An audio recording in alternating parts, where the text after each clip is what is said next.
আমি একটা বাস্তব কথাই বলি।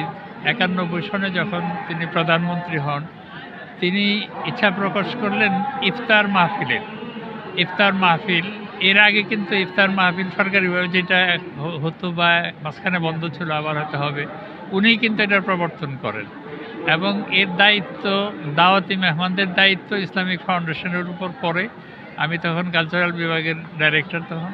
আমি দাওয়াতের দায়িত্বটা আমি পালন করলাম এবং সেই ইফতার মাহফিল হইলো, এই কিন্তু শুরু হলো যেটা এখন সুগন্ধাতে ইফতার মাহফিল হয়েছিল এবং ঢাকা শহরের যত বড় বড় মসজিদগুলোর ইমাম, খতিব, আলেম ওলামা সবাইকে দাওয়াত করলেন এবং ওনাকে নিয়ে একসাথে আমরা ইফতার করলাম এবং মৌলানা দেলোয়ার হোসেন সাঈদী সাহেব ওনার এক পাশে বসলেন। তো এই ইফতার মৌলানা আমিনুল ইসলাম সাহেব, মৌলানা দেলোয়ার হোসেন সাঈদী সাহেব দুইজন দুই পাশে ছিলেন। ইফতার মাহফিল সেটা হলো।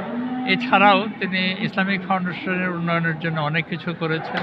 বিশেষ করে ওনার একটা বড় অবদান আমাদের যে মহিলাদের কর্মসংস্থান, এমনকি যারা এখন বিদেশে যেয়ে কাজকর্মকে করে যারা খাচ্ছে, এই কর্মসংস্থানের ব্যবস্থাটা তিনি শুরু করেছিলেন।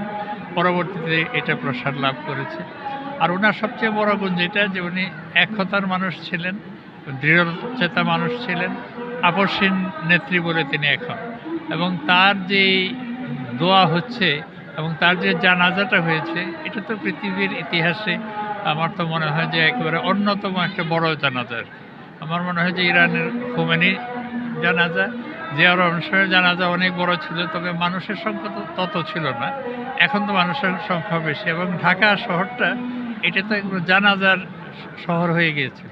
এবং এটা বলা যায় যে সৌদি আরবে কাবা শরীফে যে জানাজাগুলো হয়, সেই জানাজাগুলো তো সেখানে তো যেহেতু ইমামের চারদিকেই দাঁড়ানো যায়, চারদিকেই মানুষ দাঁড়ায়, এইখানেও কিন্তু অবস্থা তাই হয়েছে।